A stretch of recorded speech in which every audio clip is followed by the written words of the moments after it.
യേശുക്രിസ്തുവിൻ്റെ പരിശുദ്ധമായ നാമം മഹത്വപ്പെടുമാറാകട്ടെ. കടന്നു വന്ന എല്ലാ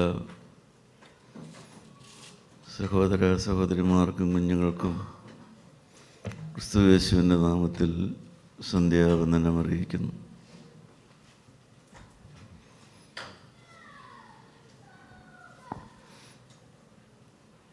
നിങ്ങൾ പാർക്കുന്ന ഈ ദേശത്ത് ആദ്യമായിട്ട് കടന്നു വരുവാനും കർത്താവായ യേശുവിൻ്റെ സാക്ഷിയായി നിൽക്കുവാനും എനിക്കൊരവസരം ലഭിച്ചത് ഒരനുഗ്രഹമായി ഞാൻ കാണുകയും എന്നെ അതിലേക്ക് ക്ഷണിച്ച ഇവിടുത്തെ കൂട്ടായ്മയുടെ പ്രവർത്തകരോടുള്ള സ്നേഹവും ആദരവും അറിയിക്കുകയും ചെയ്യുന്നു. നിങ്ങൾക്കെല്ലാവർക്കും അറിയാവുന്നതുപോലെ കാൽവരി പ്രെയർ ഫെലോഷിപ്പ് 1973 കാലഘട്ടത്തിൽ നിങ്ങൾക്കറിയാവുന്ന ഒരു ദൈവദാസനായിരുന്നല്ലോ പ്രിയപ്പെട്ട യോഹന്നാൻ സാറ്, വോളഞ്ചറി കോളേജിലെ പ്രിൻസിപ്പലായിരുന്ന യോഹന്നാൻ സാറ്. അദ്ദേഹത്തോട് ചേർന്ന് 1983 മുതൽ ഈ ഫെലോഷിപ്പിൽ ചേർന്ന് പ്രവർത്തിക്കാൻ എനിക്കും ഇടവന്നു. 2022 സാറ് ഈ ലോകം വിട്ട് ദൈവസന്നിധിയിലേക്ക് എടുക്കപ്പെടുന്നതിന് മുമ്പ് ഞാൻ ഉൾപ്പെടെ പ്രൊഫസർ CM മാത്യു സാറും ഒരു തോമസ് പഴമ്പള്ളിയിലച്ഛനും എന്നെയും വിളിച്ച് സാർ ഒരു ഉത്തരവാദിത്വം പരമേൽപ്പിച്ചു, ഈ കൂട്ടായ്മയെ മുന്നോട്ട് നടത്തണമെന്നുള്ള ആ ഉത്തരവാദിത്വം. സാറിൻ്റെ ആ നിർദ്ദേശപ്രകാരമാണ് ഈ ഫെലോഷിപ്പ് മുന്നോട്ട് കൊണ്ടുപോകാനായിട്ട് ഞങ്ങളാലാവത് ഞങ്ങൾ ദൈവത്തിൽ ശരണപ്പെട്ട് പ്രവർത്തിച്ചു കൊണ്ടിരിക്കുന്നു. ദൈവത്തിന് സ്തോത്രം. കാൽവരി പ്രെയർ ഫെലോഷിപ്പ് സാറ് തന്ന അതേ ആശയത്തോടും അന്നുണ്ടായിരുന്ന എല്ലാ സുവിശേഷകന്മാരും അന്നുണ്ടായിരുന്ന എല്ലാ പ്രാദേശിക യോഗങ്ങളും ഇന്നും നടന്നുകൊണ്ടിരിക്കുന്നു. ഇതൊരിക്കലും ഒരു മനുഷ്യൻ ഏത് സഭയിൽപ്പെട്ടവനായാലും സഭയൊന്നും മാറാതെ, ഇടവകയോ പള്ളിയോ കക്ഷിയോ അങ്ങനെയുള്ള ആത്മീയമായ ഒരു കുഴച്ചിലേക്കും പോകാതെ മനുഷ്യൻ ഹൃദയം മാറി ഒരു വിശുദ്ധനായി തീരണം. ഒരു വിശുദ്ധ ജീവിതം മനുഷ്യർക്ക് സാധിക്കും. അത് സാധിപ്പിക്കുന്നതിനാണ് കർത്താവായ യേശുക്രിസ്തു ലോകത്തിലേക്ക് വന്നത്. കർത്താവായ യേശു ഒരിക്കൽ വന്നു, ഇനി ലോകത്തിലേക്ക് വരികയും ചെയ്യും. ആ കർത്താവിനെ സ്വീകരിക്കുന്ന ഭാഗ്യകരമായ അനുഭവമുണ്ട് പ്രിയപ്പെട്ടവരെ. അതല്ലാതെ വേറെ ഈ കാൽവരി പ്രെയർ ഫെലോഷിപ്പിന് മറ്റൊന്നും പഠിപ്പിക്കാനില്ല. ഒരു സഭയ്ക്ക് എതിരായിട്ടുള്ളതായ യാതൊരു കാര്യവുമില്ല ഈ ഫെലോഷിപ്പിൽ. കത്തോലിക്ക സഭയിലുള്ളവരുണ്ട്, ഓർത്തഡോക്സ് സഭയിലുള്ളവരുണ്ട്, യാക്കോബായ സഭയിലുള്ളവരുണ്ട്, മാർത്തോമാ ഇവാഞ്ചലിക്കൽ മുതലായ എല്ലാ സഭകളിലുമുള്ള നമുക്കറിയാവുന്നതുപോലെ പൗരോഹിത്യ സഭകളിലുള്ള എല്ലാവരും ചേർന്ന് വരുന്നു. അല്ലാത്തവരും വചനത്തിന് വരുന്നുണ്ട്.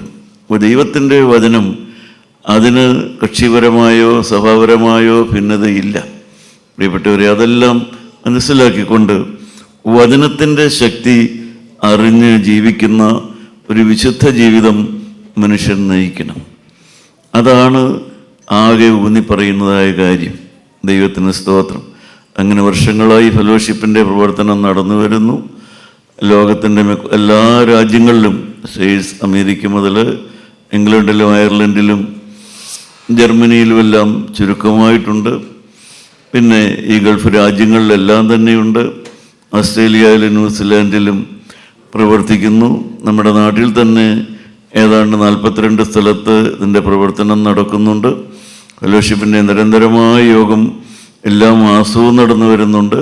പ്രധാനപ്പെട്ട യോഗം നടക്കുന്നത് സാറ് ഈ ലോകത്തിൽ നിന്ന് കടന്നു പോയതിൻ്റെ ശേഷം കോലഞ്ചേരി അടുത്ത് തന്നെ സാറിൻ്റെ വീടിനോട് ഏറ്റവും അടുത്തത് ഒരു കൺവെൻഷൻ സെൻറ്ററിലാണ് ഇതിൻ്റെ പ്രവർത്തനം.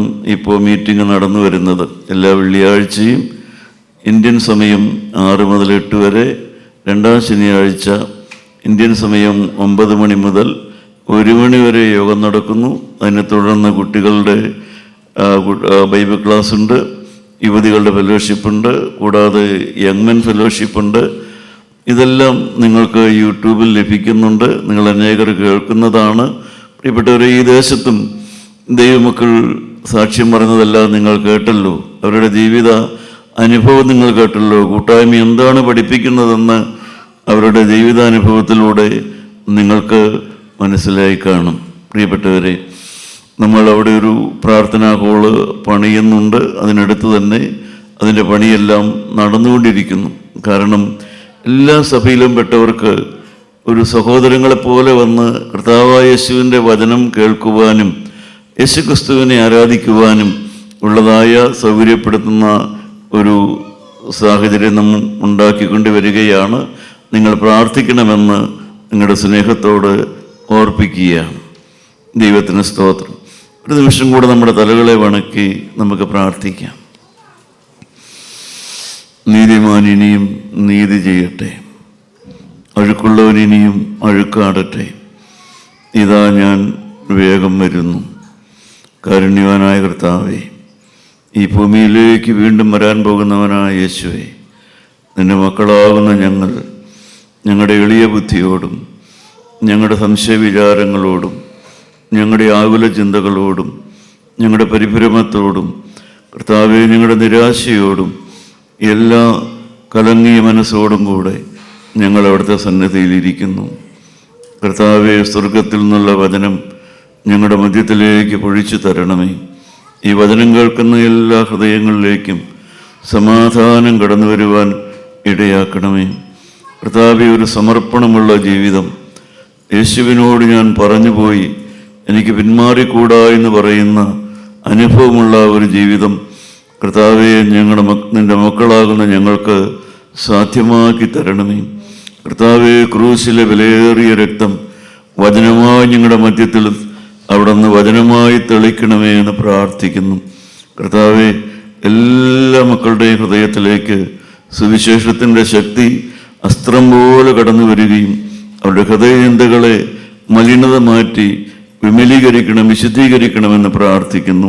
സാരനായ അടിയനെയും എൻ്റെ വെള്ളങ്കരങ്ങളിൽ അടിയനൊന്നുകൂടെ സമർപ്പിക്കുന്ന കർത്താവേ, എൻ്റെ ബുദ്ധിയോ എൻ്റെ കഴിവോ എൻ്റേതായ ഒന്നും വരാതെ സ്വർഗത്തിൽ നിന്നുള്ള വചനം തന്ന് ഈ സമൂഹത്തെ അനുഗ്രഹിക്കണമേ എന്ന് പ്രാർത്ഥിക്കുന്നു. എല്ലാം യേശുക്രിസ്തു മൂലം പ്രാർത്ഥിക്കുന്നു. കൃപയോടെ കേട്ട് ഉത്തരം തരുമാറാകണമേ. ആമീൻ. ദൈവത്തിന് സ്തോത്രം. പ്രിയപ്പെട്ടവരെ, നമുക്ക് ദൈവ വചനത്തിൽ നിന്ന് ഒരു വാക്യം ആദ്യം വായിക്കാം. മത്തായിയുടെ സുവിശേഷം, വിശുദ്ധ മത്തായിയുടെ സുവിശേഷം 8-ാം അധ്യായം 11-12 വാക്യങ്ങളാണ് നാം ആദ്യം വായിക്കുന്നത്. വിശുദ്ധ മത്തായിയുടെ സുവിശേഷം 8-ാം അധ്യായം 11-12 വാക്യം. കിഴക്കു നിന്നും പടിഞ്ഞാറ് നിന്നും അനേകർ വന്ന് അബ്രഹാമിനോടും ഇസ്ഹാക്കിനോടും യാക്കോബിനോടും കൂടെ സ്വർഗരാജ്യത്തിൽ പന്തിക്കിരിക്കും. രാജ്യത്തിന്റെ പുത്രന്മാരെയോ ഏറ്റവും പുറത്തുള്ള ഇരുളിലേക്ക് തള്ളിക്കളയും. അവിടെ കരച്ചിലും പല്ലുകടിയും ഉണ്ടാകും എന്ന് ഞാൻ നിങ്ങളോട് പറയുന്നു. ദൈവത്തിന് സ്തോത്രം. കർത്താവായ യേശുക്രിസ്തു ആദ്യമായി ദൈവത്തിൻ്റെ വചനം ജനത്തോട് പറഞ്ഞു തുടങ്ങിയ ഒരു സന്ദർഭമാണ് മത്തായിയുടെ സുവിശേഷം 8-ാം അധ്യായത്തിൽ. അതിൽ കർത്താവ് പറയുകയാണ്, ഈ വാക്യത്തിൻ്റെ ചുരുക്കം എന്താണ്?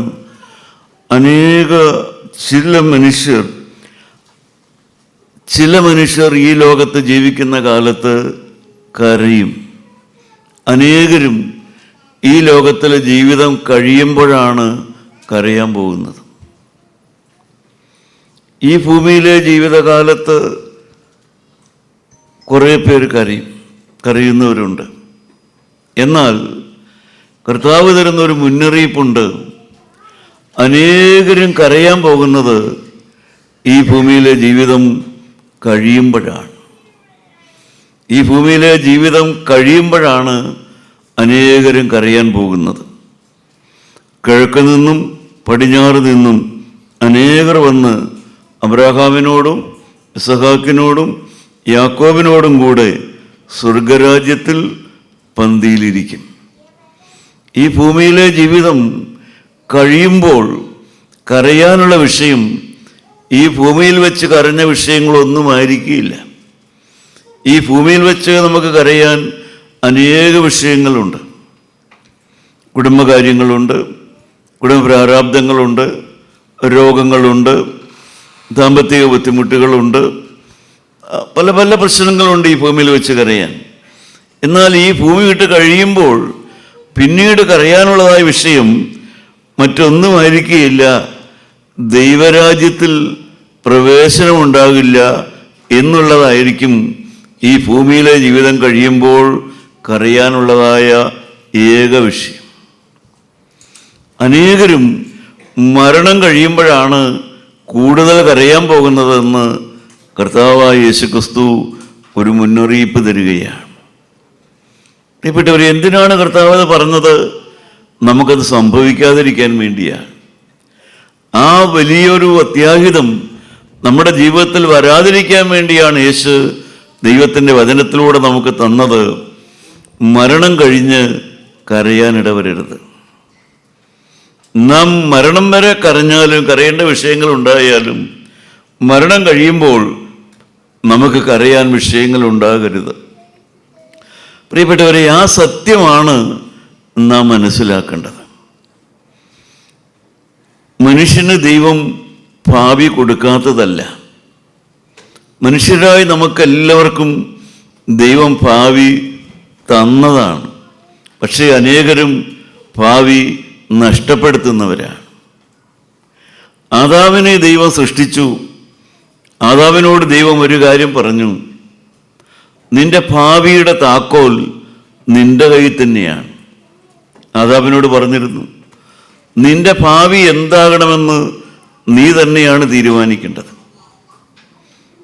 നിന്റെ ഭാവി അതിൻ്റെ താക്കോൽ നിന്റെ കയ്യിലാണ്. പ്രിയപ്പെട്ടവരെ, അതിൻ്റെ അടിസ്ഥാനവും നീ കർത്താവ് പറഞ്ഞു കൊടുത്തു. നീ ദൈവത്തിൻ്റെ വചനം അനുസരിക്കുന്നവനും ജീവനുള്ള ദൈവത്തെ സ്നേഹിക്കുന്നവനുമാണെങ്കിൽ നിന്റെ ഭാവി ഭദ്രമാണ് എന്ന് കർത്താവ് പറഞ്ഞു ആദാമിനോട്. പക്ഷേ ആദാം അവൻ്റെ ഭാവി നഷ്ടമാക്കി. പ്രിയപ്പെട്ടവരെ, ദൈവം പറഞ്ഞു കൊടുത്തിരുന്നു, നിന്റെ ഭാവി ഭദ്രമാണ്, അത് ശുഭമാണ്. പക്ഷെ അതിൻ്റെ താക്കോൽ നിന്റെ കയ്യിലാണ്. നീ അതിന് ചെയ്യേണ്ടതായ കാര്യം നീ ദൈവത്തിൻ്റെ വചനം അനുസരിക്കണം. നീ ജീവനുള്ള ദൈവത്തെ സ്നേഹിക്കണം.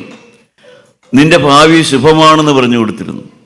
പക്ഷേ ആദാം അവൻ്റെ ഭാവി നഷ്ടമാക്കി, ആദാമും ഹവ്വായും. പ്രിയപ്പെട്ടവരെ, ഈ വലിയൊരു അത്യാഹിതം ഇന്ന് വർഷങ്ങളായി തുറന്നുകൊണ്ടിരിക്കുകയാണ് മനുഷ്യൻ. ജീവനുള്ള ദൈവം പ്രവാചകനായ യിരെമ്യാവ് മുഖാന്തരം ജനത്തോട് പറഞ്ഞു. 27-ാം അധ്യായം എടുക്കുക. 27-ാം അധ്യായം യിരെമ്യാവിൻ്റെ പ്രവചനം 29-ാം അധ്യായത്തിൻ്റെ 11-ാമത്തെ വാക്യം നമുക്ക് വായിച്ചു നോക്കാം. യിരെമ്യാ പ്രവാചകന്റെ പുസ്തകം 29-ന്റെ-11 നമുക്ക് വായിക്കാം.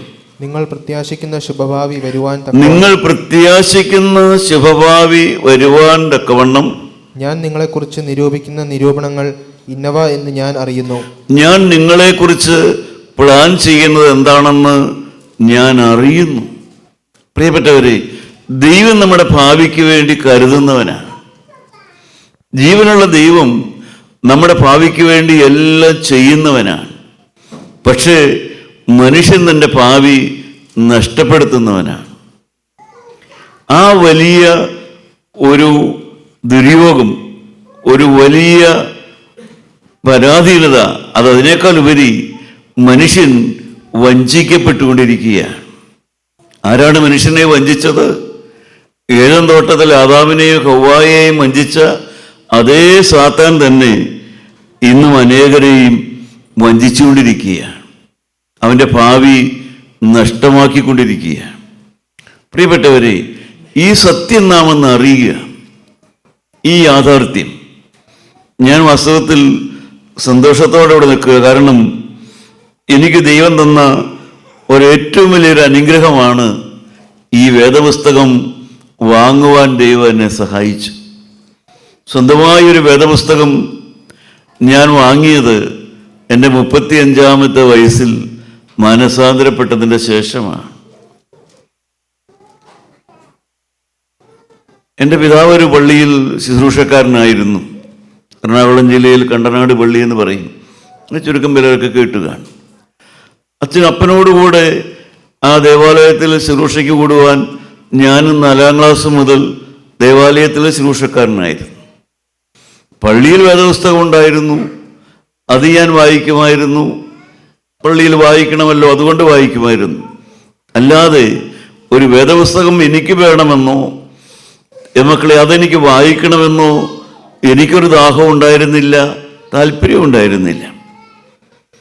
എന്നാൽ എനിക്ക് ലഭിച്ചൊരു ഭാഗ്യമാണ് എൻ്റെ 35-ാമത്തെ വയസ്സിൽ വേദപുസ്തകം വാങ്ങുവാനും അത് വായിക്കുവാനും അല്പാൽപ്പം അത് മനസ്സിലാക്കുവാനും എനിക്ക് സാധിച്ചത് ഒരു വലിയ ഭാഗ്യം തന്നെയാണ്.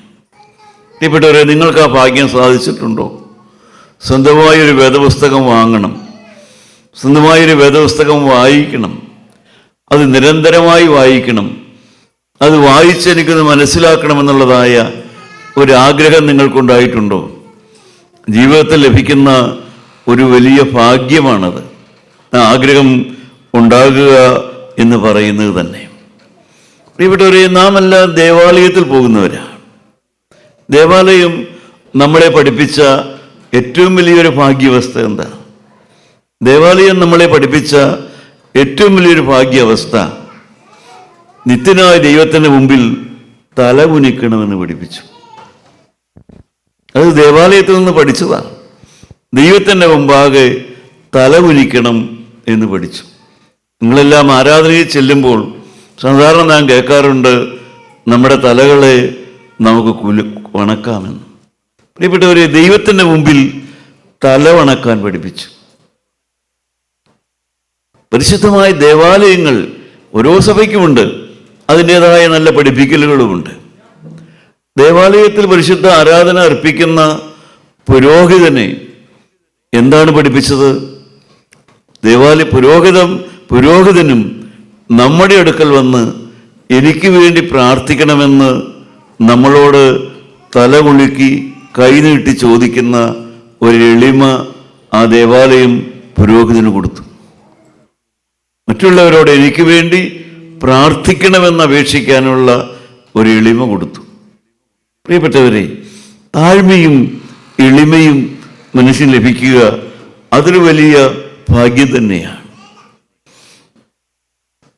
എളിമയോട് പറയട്ടെ, ഇന്ന് പുരാതന സഭകളിലൊക്കെ അയിത്തം എന്ന് പറയുന്ന ഒരാചാരം നമ്മുടെ നാട്ടിലുണ്ടായിരുന്നു. അയിത്തം ഒരു കാലത്ത്, സഭകളിലല്ല, അയിത്തം എന്നൊരു ആരാധന ഉണ്ടായിരുന്നു.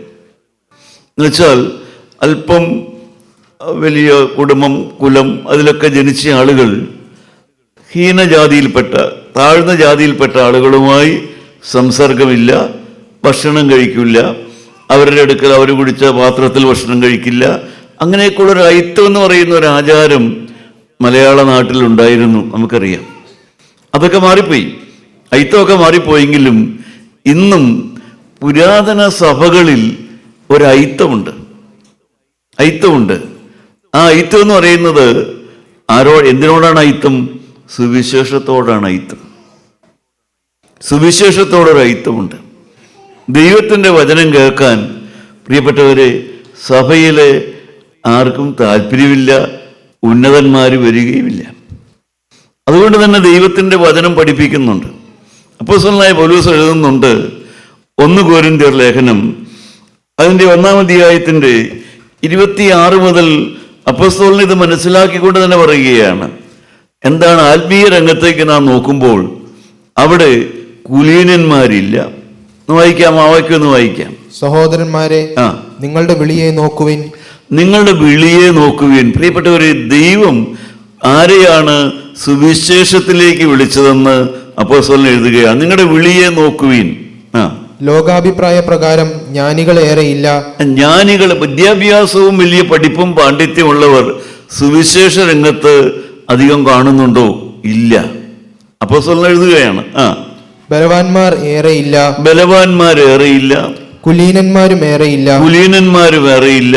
ജ്ഞാനികളെ ലജ്ജിപ്പിപ്പാൻ ദൈവം ലോകത്തിൽ ഭോഷത്വമായത് തിരഞ്ഞെടുത്തു. പ്രിയപ്പെട്ടവരെ, ഉന്നതന്മാര് രംഗത്തേക്ക് തിരിഞ്ഞു നോക്കാത്ത ഒരു രംഗമാണ് സുവിശേഷ രംഗം എന്ന് പറയുന്നത്.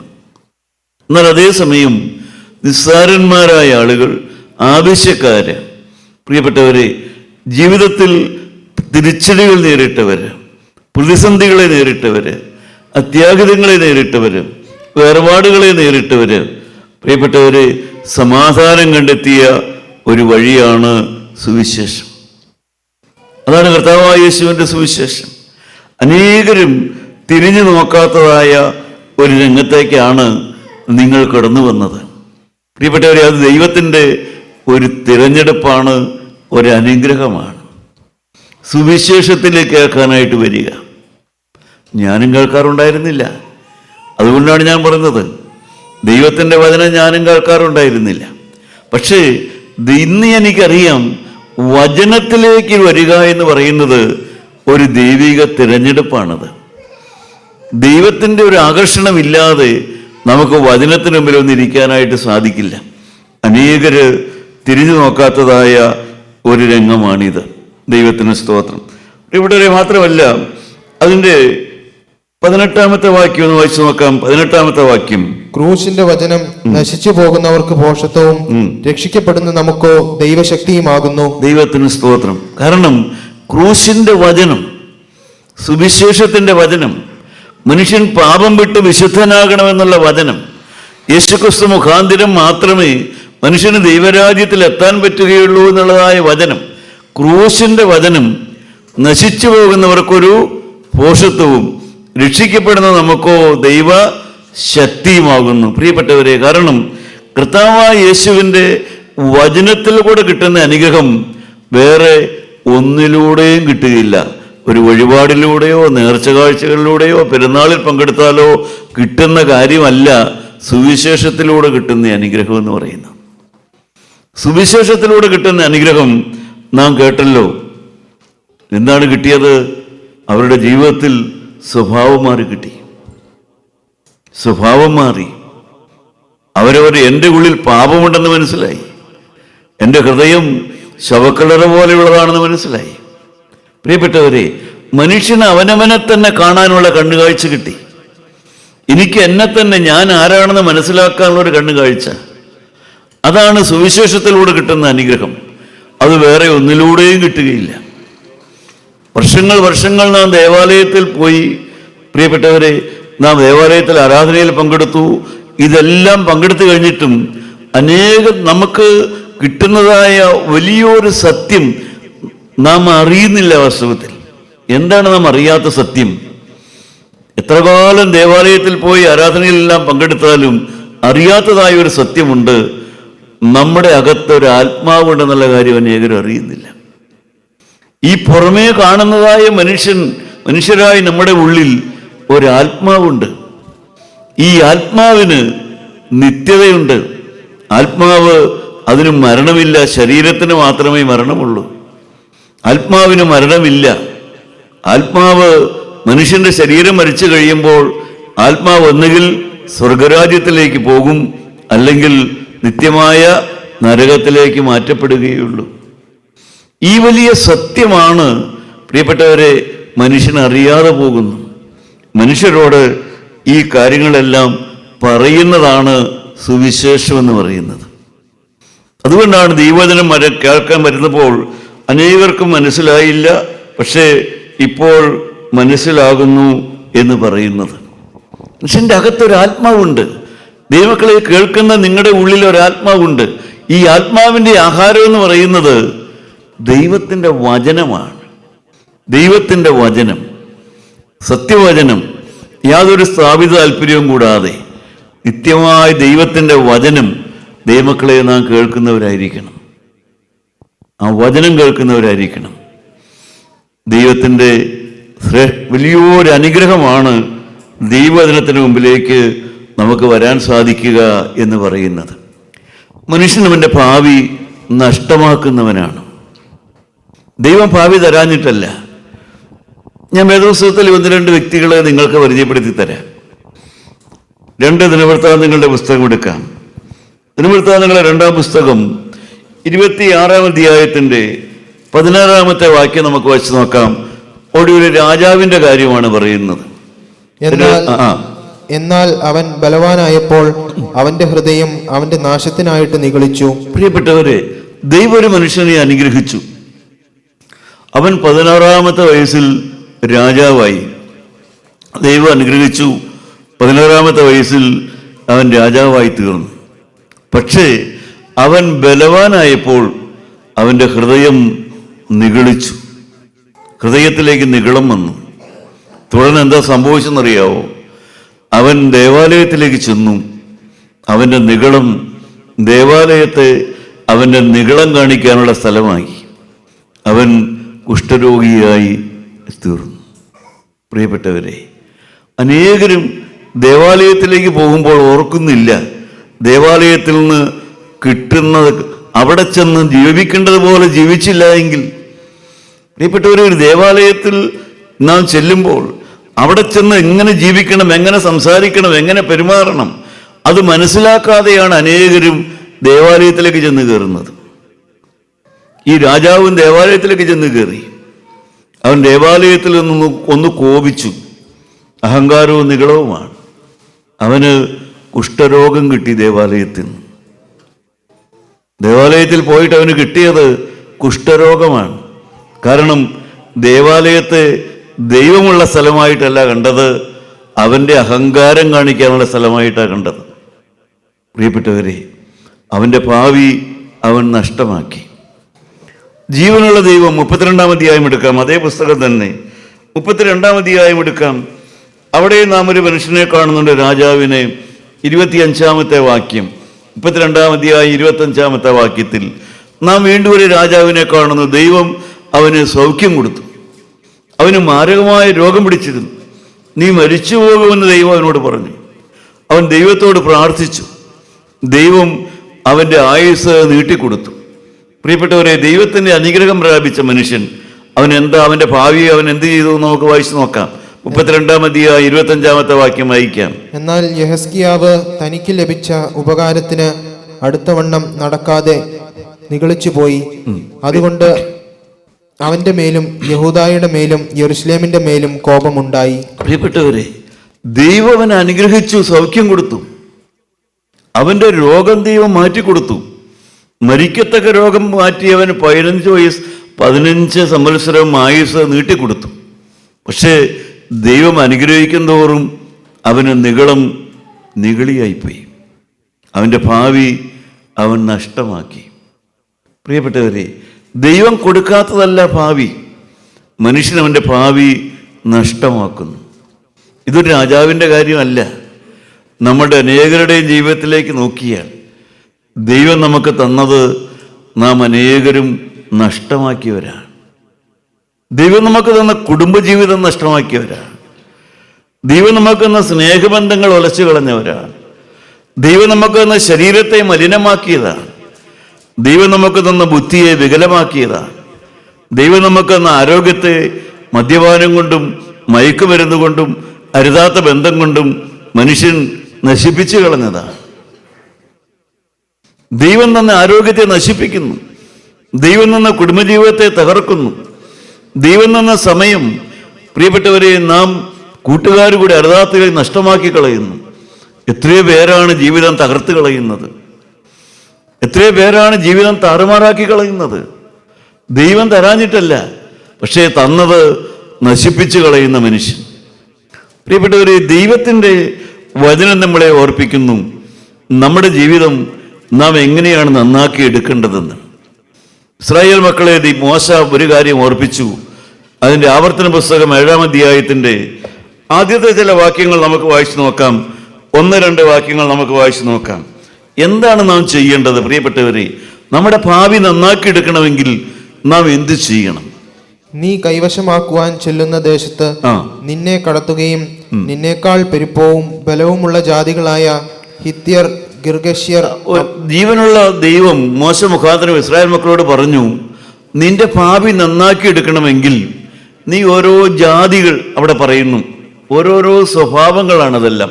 അതിന്റെ രണ്ടാമത്തെ വാക്യം വായിച്ചാൽ മതി. എന്ത് ചെയ്യണം നീ?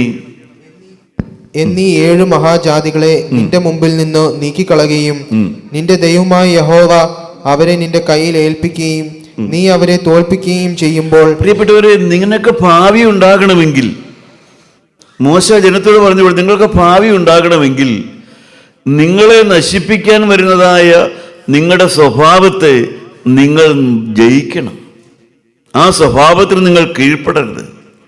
നിങ്ങളെ നശിപ്പിക്കാൻ പിശാച് ഓരോരോ സ്വഭാവങ്ങൾ ഉപയോഗിക്കുന്നു. നിങ്ങളുടെ തന്നെ ഓരോ സ്വഭാവത്തെ ഉപയോഗിക്കുന്നു. നിങ്ങളുടെ നീരസത്തെ, നിങ്ങളുടെ മദ്യപാനത്തെ, നിങ്ങളുടെ അഹങ്കാരത്തെ, നിങ്ങളുടെ തന്നിഷ്ടത്തെ, നിങ്ങളുടെ അതിരുവിട്ട ആസക്തികളെ, നിങ്ങളുടെ ദുർവ്യയം ചെയ്യുന്ന സ്വഭാവത്തെ, അതിനെ നിങ്ങൾ ജയിക്കണം. നിങ്ങൾക്ക് ഭാവി ഇല്ലാഞ്ഞിട്ടല്ല. മനുഷ്യനവൻ്റെ ഭാവിക്ക് വേണ്ടി പ്രിയപ്പെട്ടവരെ പിശാചിനോട് ഒരു യുദ്ധം ചെയ്യേണ്ട ആവശ്യമുണ്ട്. പിശാചിനെതിരായിട്ട് നിൽക്കേണ്ട ഒരു ആവശ്യമുണ്ട്. മനുഷ്യർക്ക് ഭാവി ഇല്ലാഞ്ഞിട്ടല്ല. ദൈവത്തിന് സ്തോത്രം. അതിൻ്റെ 21, 22 വാക്യം നമുക്ക് വായിച്ച് നോക്കാം. 21-ാമത്തെ 22-ാമത്തെ വാക്യം, 21, 22 വാക്യം വായിക്കാം. 21, അതേ അധ്യായം തന്നെ വായിച്ചാൽ മതി. 21, 22.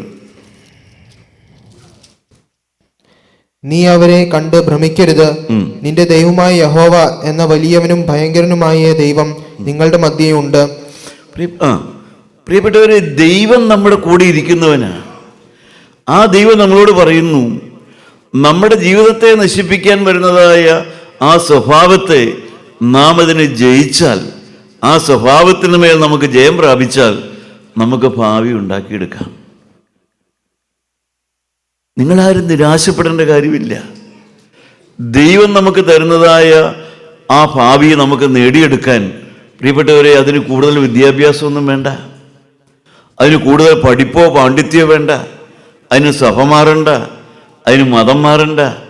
അതിനാകെ വേണ്ടത് മനുഷ്യരായി നമ്മളെ നശിപ്പിക്കുന്ന ആ മദ്യപാന സ്വഭാവത്തെ, പാപ സ്വഭാവത്തെ നാം ജയിക്കണം. ആ പാപത്തെ നാം ജയിക്കണം. പാപം കൂടാതെ ജീവിക്കാൻ നാം പഠിക്കണം. ആ അനുഭവമാണ് നമുക്ക് വേണ്ടത്. ദൈവമക്കളെ, ഞാൻ പഠിച്ച ഒരു മനുഷ്യൻ, എഞ്ചിനീയറിംഗ് ഒക്കെ പഠിച്ചു. വാസ്തവത്തിൽ പഠിത്തമെല്ലാം കഴിഞ്ഞു. പക്ഷേ സ്വഭാവം കൂടുതൽ വഷളായിപ്പോയി. വിദ്യാഭ്യാസമൊക്കെ ഉണ്ടായി, പക്ഷേ സ്വഭാവം വഷള എന്ന് വെച്ചാൽ മദ്യപാനം. ഞാൻ എറണാകുളത്തെ റോഡരികിൽ മദ്യപിച്ച് കിടന്നു. MG റോഡെന്ന് പറയുന്ന എറണാകുളത്തെ പ്രധാനപ്പെട്ട റോഡിൻ്റെ അരികിൽ മദ്യപിച്ച് കിടന്നിട്ടുള്ളൊരു മനുഷ്യൻ.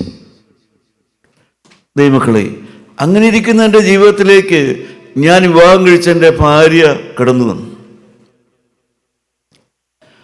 അവളാകട്ടെ ചെറുപ്പം മുതലേ സുവിശേഷം കേട്ട് മാനസാന്തരപ്പെട്ട ഒരാൾ, കർത്താവിനെ രക്ഷിതാവും കർത്താവുമായി സ്വീകരിച്ച ഒരാൾ.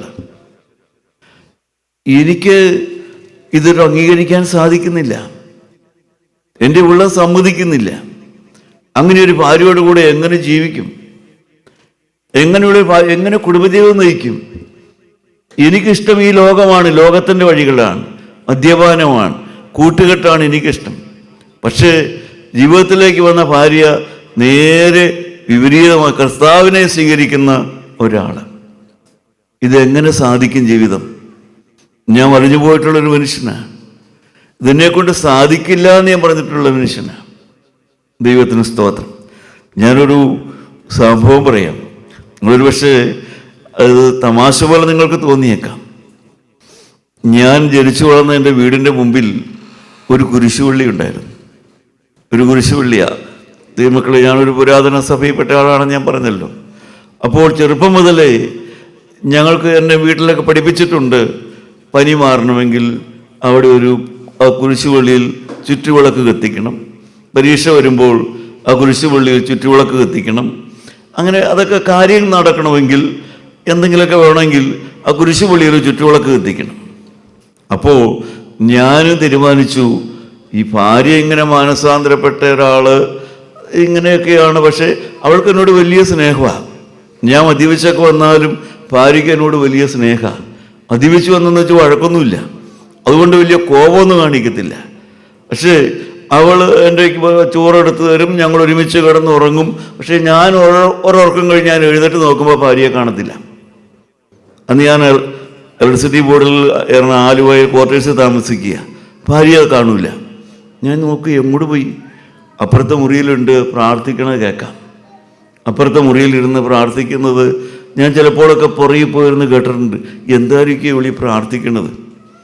കാരണം എനിക്ക് വലിയൊരു അതിശയം തോന്നി. കാരണം ജീവിക്കാൻ മാർഗമുണ്ട്, ഞാനാണെങ്കിൽ ഒരു ഓഫീസർ, ശമ്പളമുണ്ട്, ഞങ്ങൾക്ക് മക്കളുണ്ട്. പിന്നെ ഇവക്ക് എന്ത് കുഴപ്പം കൊണ്ടാണ് ഇവളീ പ്രാർത്ഥിക്കണത്? ഉറക്കടച്ചിരുന്ന് പ്രാർത്ഥിക്കണേ തന്നെ എനിക്കൊന്നും മനസ്സിലായില്ല. പ്രിയപ്പെട്ടവരെ, ഞാൻ അവിടെ ഇരുന്ന് ചിലപ്പോൾ അവളുടെ പുറകിൽ പോയി അറിയാതെ ഇവൾ എന്താ ഈ പ്രാർത്ഥിക്കണമെന്ന് കേൾക്കാൻ വേണ്ടിയാണ്. അതിൻ്റെ പുറകിൽ പോയിരുന്ന് പ്രാർത്ഥിക്കുമ്പോൾ എൻ്റെ ഭാര്യ ഇരുന്ന് പ്രാർത്ഥിക്കുക, കർത്താവേ, നീ എനിക്കൊരു ഭർത്താവിനെ തന്നിട്ടുണ്ട്, പക്ഷേ മരിച്ചാൽ നരകത്തിൽ പോകുമല്ലോ എന്ന്. പ്രിയപ്പെട്ടവരെ, അത് കേട്ടപ്പോൾ എനിക്ക് ഒന്നുകൂടെ വാശിയായി. ഞാൻ മരിച്ചാൽ നരകത്തിൽ പോകുമല്ലോ എന്ന് അവൾ ദൈവത്തോട് പ്രാർത്ഥിക്കുക. അതുകൊണ്ടൊരു മാനസാന്തരം കൊടുക്കണമെന്നാണ് പ്രാർത്ഥിക്കുന്നത്. പ്രിയപ്പെട്ടവരെ, ഞാനൊരു വഴിപാട് നേർന്നു. എൻ്റെ വീടിന് മുമ്പിലുള്ള ആ കുരിശുപള്ളിയിൽ 5 പ്രാവശ്യം ചുറ്റുവിളക്ക്, 8 പ്രാവശ്യം ചുറ്റുവിളക്ക് കത്തിച്ചേക്കാം, എൻ്റെ ഭാര്യയുടെ മാനസാന്തരം ഒന്ന് മാറ്റി തന്നെ ഒന്ന്. പ്രിയപ്പെട്ടവരെ, ഞാൻ ചുറ്റുവിളക്ക് കത്തിക്കാൻ തുടങ്ങി. ഞാനും വരും. എൻ്റെ മക്കളും ഭാര്യയോട് പറഞ്ഞിട്ടില്ല എന്തിനാ ചുറ്റുവിളക്ക് കത്തിക്കണേന്ന്. ഞങ്ങളവിടെ ചെന്ന് അവളും എൻ്റെ കൂടെ കത്തിക്കും, ഞങ്ങൾ തിരി കത്തിക്കും. ഞങ്ങൾക്ക് 2 മക്കളുണ്ട്, മക്കളും വരും കത്തിക്കാൻ. ഞാനും കറങ്ങും, ഭാര്യയും കറങ്ങും, മക്കളും കറങ്ങും. എല്ലാം ഈ കുരിശുപള്ളിക്ക് കിടന്ന് കറങ്ങുക. 3 മാസത്തിൽ ഒരിക്കൽ കത്തിക്കും. അങ്ങനെ എല്ലാ 3 മാസവും ആലുവയിൽ നിന്ന് ഞാൻ താമസിക്കുന്ന വീടിന് അവിടെ വരെ ചെന്ന് ഈ ചുറ്റുവിളക്ക് കത്തിച്ച് ഇങ്ങനെ കറങ്ങി കിടന്നു. 7 പ്രാവശ്യം ഞാൻ കത്തിച്ചു. 8ാം പ്രാവശ്യം ഞാൻ കത്തിച്ചില്ല. കാരണം അതിനു മുമ്പ് ആ വെളിവ് നിറഞ്ഞ ഈശോ എൻ്റെ ഹൃദയത്തിലേക്ക് വന്നു. കർത്താവായ യേശു എൻ്റെ ഹൃദയത്തിൽ വന്നു. ഞാൻ ദൈവത്തിൻ്റെ വചനം കേൾക്കാൻ പോയി.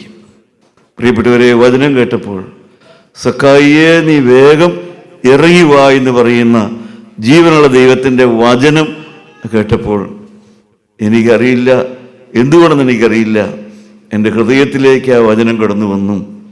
ഞാൻ നിങ്ങളെപ്പോലെ ഇരുന്ന് കേൾവിക്കാരനായ ഒരാളിരുന്ന് കേട്ടു. ഞാൻ അവിടെ ഇരുന്ന് കരഞ്ഞു. ഞാൻ എന്നിലേക്ക് തന്നെ നോക്കി.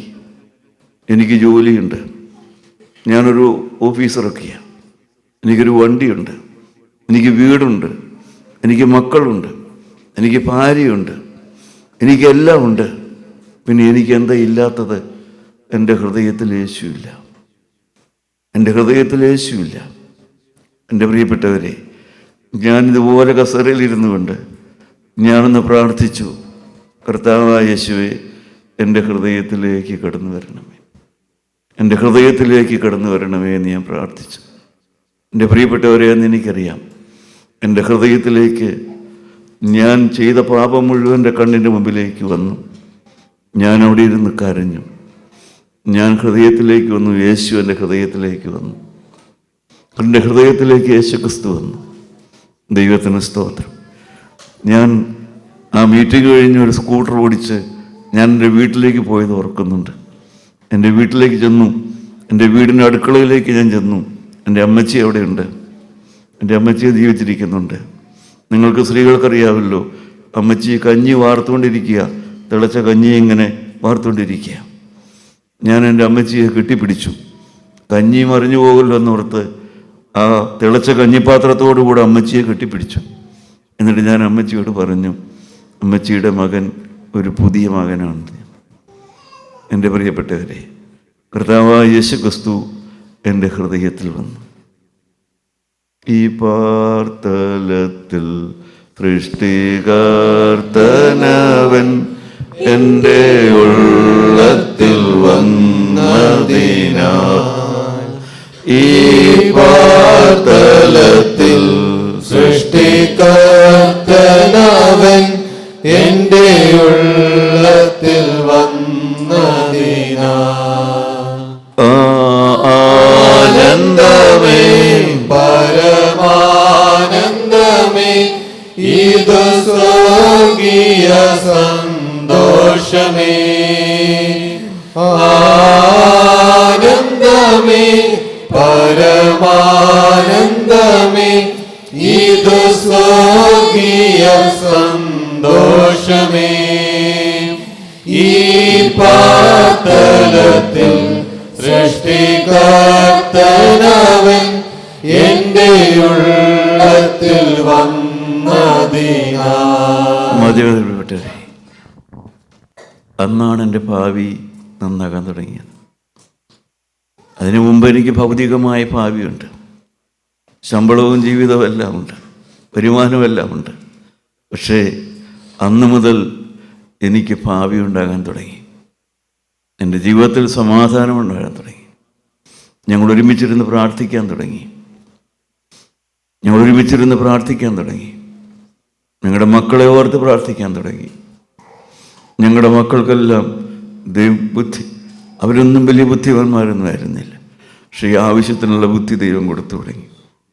എൻ്റെ പ്രിയപ്പെട്ടവരെ, അതിനുശേഷം ഞാൻ പിന്നെ ഒരു തുള്ളി മദ്യപിച്ചിട്ടില്ല. 35-ാമത്തെ വയസ്സിൽ ക്രിസ്തു എൻ്റെ ഹൃദയത്തിൽ വന്നു. ഇന്നെനിക്ക് 75 വയസ്സായി.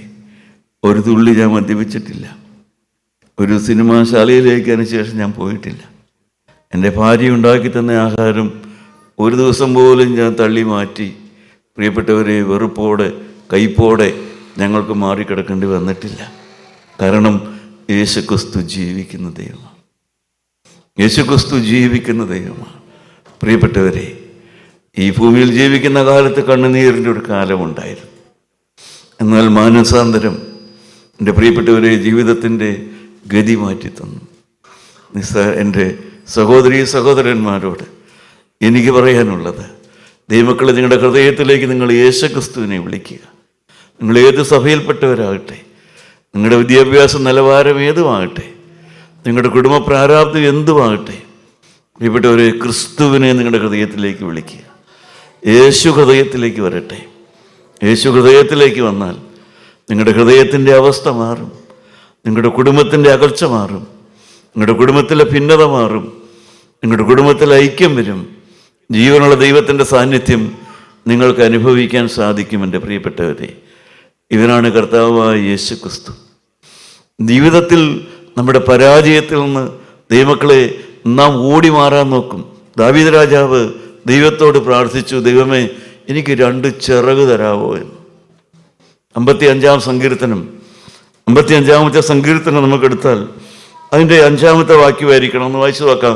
55-ാമത്തെ സങ്കീർത്തനം അതിൻ്റെ 5-ാമത്തെ വാക്യത്തിൽ ദാവീദ് ദൈവത്തോട് പ്രാർത്ഥിക്കുന്നുണ്ട്. എന്താണ് പ്രാർത്ഥിക്കുന്നത്? പ്രാവിനുള്ളതുപോലെ എനിക്ക് ചിറകുണ്ടായിരുന്നുവെങ്കിൽ എന്നാൽ ഞാൻ പറന്നുപോയി വിശ്രമിക്കുമായിരുന്നു. എനിക്ക് പ്രാവിനെ പോലെ 2 ചിറകുണ്ടായിരുന്നെങ്കിൽ ഞാൻ പറന്നുപോയി വിശ്രമിക്കുമായിരുന്നു.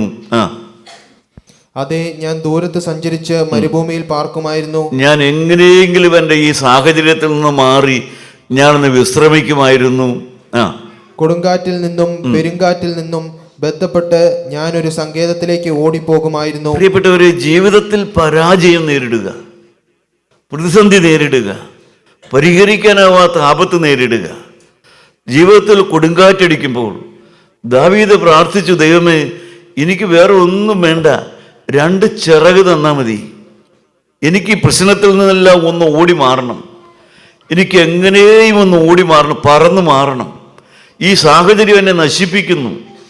ഈ ഞാൻ പെട്ടിരിക്കുന്ന കുഴിയിൽ ഞാൻ കിടന്ന് വലഞ്ഞു പോകുന്നു. പ്രാർത്ഥിക്കാനും താല്പര്യമില്ല. ദൈവമക്കളെ, ഒന്നിനും താല്പര്യമില്ല. എനിക്ക് എങ്ങനെയും 2 ചിറക് തരണം. എനിക്ക് ഈ പ്രതിസന്ധിയിൽ നിന്നും മാറിപ്പോണം. പ്രിയപ്പെട്ടവരെ, ദാവീദിൻ്റെ പ്രാർത്ഥനയാണത്. എനിക്ക് എങ്ങനെയും 2 ചിറക് തന്നാൽ മതി. ഈ സാഹചര്യത്തിൽ നിന്ന് എങ്ങനെയും ഒന്ന് പറന്നു മാറിയാൽ മതി. ദൈവമക്കളെ, നിങ്ങൾ കൊതിക്കുന്നില്ലേ? ജീവിതത്തിൽ അങ്ങനത്തെ സംഭവങ്ങളില്ലേ? അങ്ങനത്തെ പരാജയങ്ങളില്ലേ? അങ്ങനത്തെ വേദനകളില്ലേ? ദൈവമേ, 2 ചിറക് എനിക്ക് തന്നിരുന്നെങ്കിൽ ഈ വിഷമത്തിൽ നിന്ന് മാറായിരുന്നു, ഈ പ്രതിസന്ധിയിൽ നിന്ന് കടന്നു പോകാമായിരുന്നു. 11-ാമത്തെ സങ്കീർത്തനം വായിച്ചാലും ഇത് തന്നെ നിങ്ങൾക്ക് കാണാം. ആദ്യത്തെ 2 വാക്യങ്ങൾ വായിച്ചാൽ കാണാം. ദാവീദ് പ്രാർത്ഥിക്കുന്നു ദൈവത്തോട്, എന്താണ് ദൈവത്തോട് ചോദിക്കുന്നത്? ദാവീദ് ദൈവത്തോട് പ്രാർത്ഥിക്കുകയല്ല, ദാവീദിനെ കുറിച്ച് അറിയാവുന്നവർ ദാവീദിനോട് പറഞ്ഞു കൊടുക്കുകയും ചെയ്യുകയാണ്. എന്താണ് പറഞ്ഞു കൊടുക്കുന്നത്? 11-ാം സങ്കീർത്തനം ആദ്യത്തെ 2 വാക്യം വായിക്കാം. ഞാൻ യഹോവയെ ശരണമാക്കിയിരിക്കുന്നു, പക്ഷികളെ നിങ്ങളുടെ പർവ്വതത്തിലേക്ക് പറന്നു പോകുവിൻ എന്ന് നിങ്ങൾ എന്നോട് പറയുന്നത് എങ്ങനെ? പ്രിയപ്പെട്ടവരെ, കൂട്ടുകാർ പറയുന്നു, ദാവീദിനോട് പറഞ്ഞു കൊടുക്കുകയാണ്, എങ്ങനെയെങ്കിലും പക്ഷി പറന്നു പോണ പോലെ നീ ഒന്ന് പറന്ന് മാറിവിടുന്നു.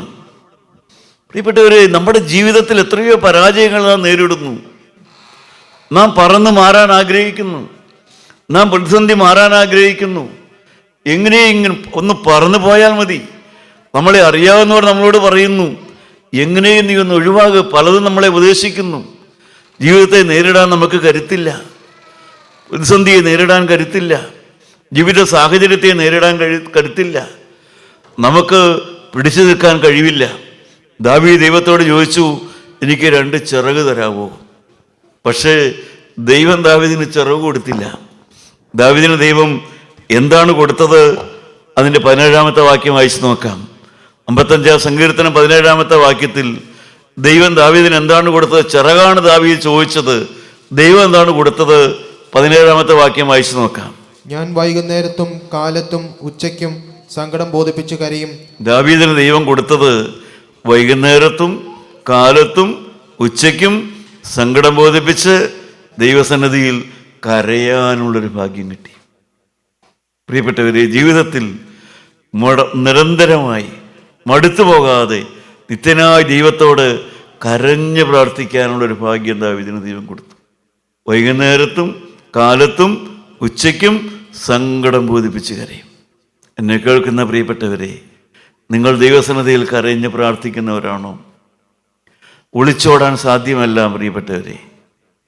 നമ്മുടെ ജീവിത പ്രശ്നങ്ങളിൽ നിന്ന്, ജീവിത സാഹചര്യങ്ങളിൽ നിന്ന് നമുക്ക് ഒളിച്ചോടാൻ സാധ്യമല്ല. എന്നാൽ നമ്മുടെ മുമ്പിൽ വഴികളില്ല എന്നിട്ടല്ല, വഴികളുണ്ട്. എന്താണ് വഴി? നിത്യനായ ദൈവം നമ്മളോട് പറയുന്നു, നീ ദൈവസന്നിധിയിൽ എളിമയോടെ പ്രാർത്ഥിക്കുക. അതിൻ്റെ 22-ാമത്തെ വാക്യം എന്താണ് പറഞ്ഞത്? നിന്റെ ഭാരം യഹോവയുടെ മേൽ വെച്ചുകൊള്ളുക, അവൻ നിന്നെ പുലർത്തും. പ്രിയപ്പെട്ടവരെ, നിങ്ങൾ ക്രിസ്തുവിലേക്ക് വരിക. ക്രിസ്തു നിങ്ങളെ പുലർത്തും. നിങ്ങൾ കർത്താവിലേക്ക് വരിക. യേശു നിങ്ങൾക്ക് പരിഹാരം തരും. നിന്റെ ഭാരം യഹോവയുടെ മേൽ വെച്ചുകൊള്ളുക. പ്രിയപ്പെട്ടവരെ, നിങ്ങളുടെ ദുഃഖങ്ങളും ദുരിതങ്ങളും ഈ ഭൂമിയിൽ ആരേറ്റെടുക്കും? നമ്മുടെ പരാജയങ്ങൾ ആരേറ്റെടുക്കും? നിങ്ങളുടെ പാപങ്ങൾ ആരേറ്റെടുക്കും? നിങ്ങൾ വരുത്തി കൂട്ടിയ അനർത്ഥങ്ങൾ ആരേറ്റെടുക്കും? പ്രിയപ്പെട്ടവരെ, നിങ്ങൾ മൂലം വന്ന ദോഷങ്ങൾ ആരേറ്റെടുക്കും? ഇതാ നിത്യനായ ദൈവം പറയുന്നു, നിന്റെ ഭാരം യഹോവയുടെ മേൽ വെച്ചുകൊള്ളുക.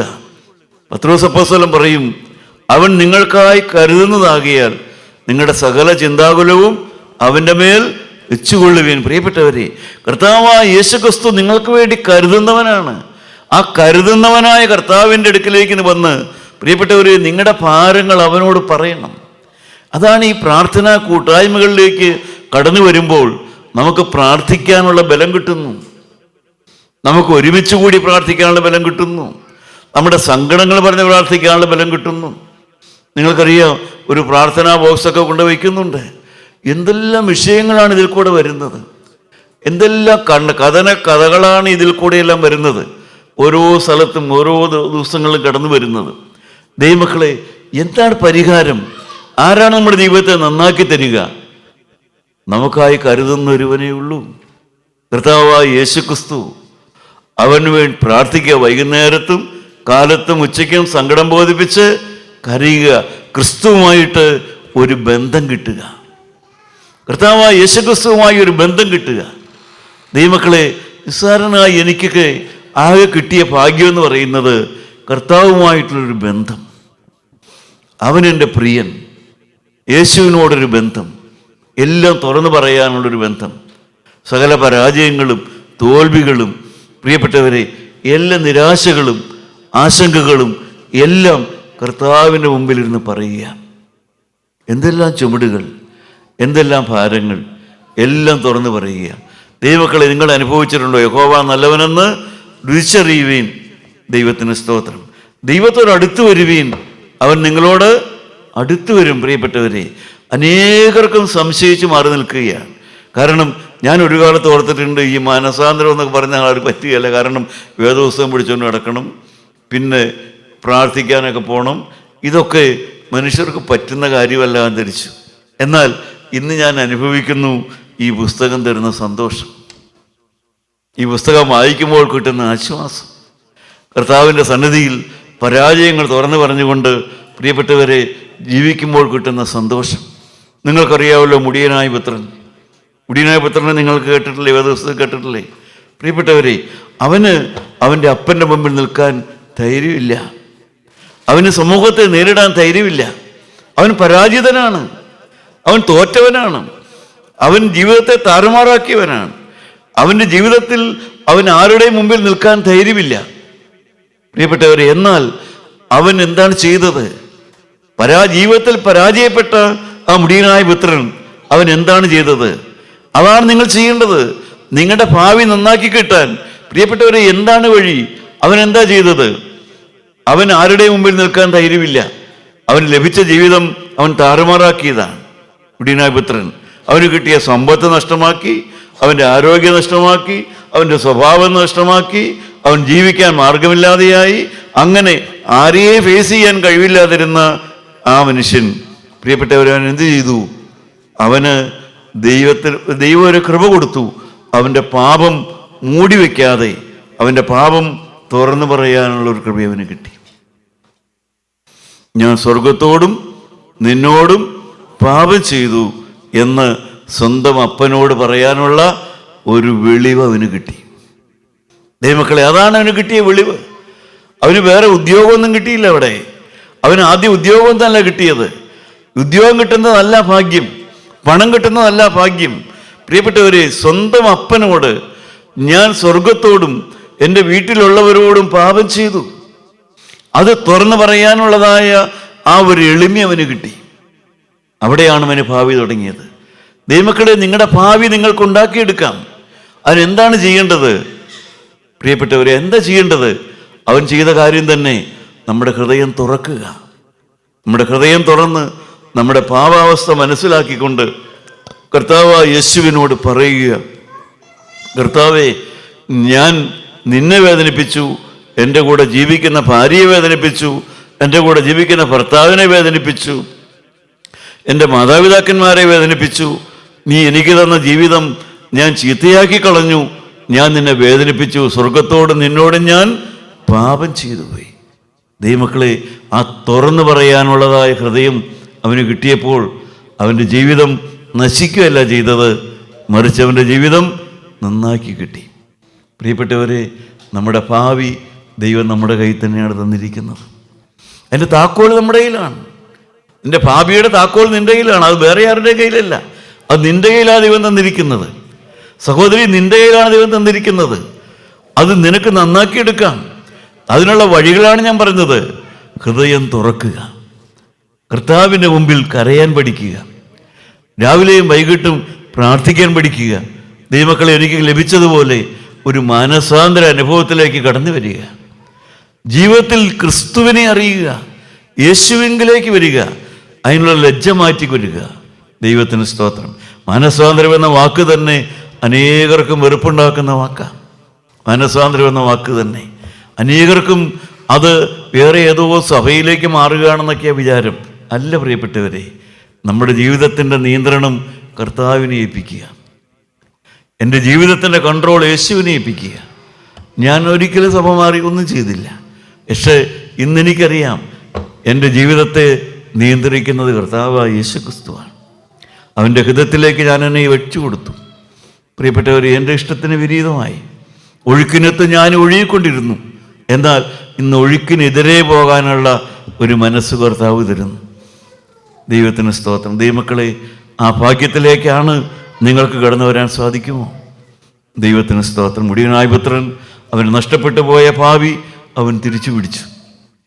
നിങ്ങൾക്കിന്ന് രാത്രി നഷ്ടപ്പെട്ടു പോയ ഭാവി തിരിച്ചു പിടിക്കാം. അതിനെന്താണ് വേണ്ടത്? സ്വർഗത്തോടും മനുഷ്യരോടും ഞാൻ പാപം ചെയ്തു പോയി എന്ന് സമ്മതിക്കാനുള്ള ഒരു എളിമയുണ്ടായാൽ മതി. സ്വന്തം ഹൃദയം തുറന്ന് ഹൃദയത്തിലുള്ള പാപത്തെ കണ്ടുപിടിച്ചാൽ മതി. അത് തുറന്നു പറഞ്ഞാൽ മതി. ദൈവമക്കളെ, നിങ്ങളുടെ ഭാവി നിങ്ങൾക്ക് കിട്ടും.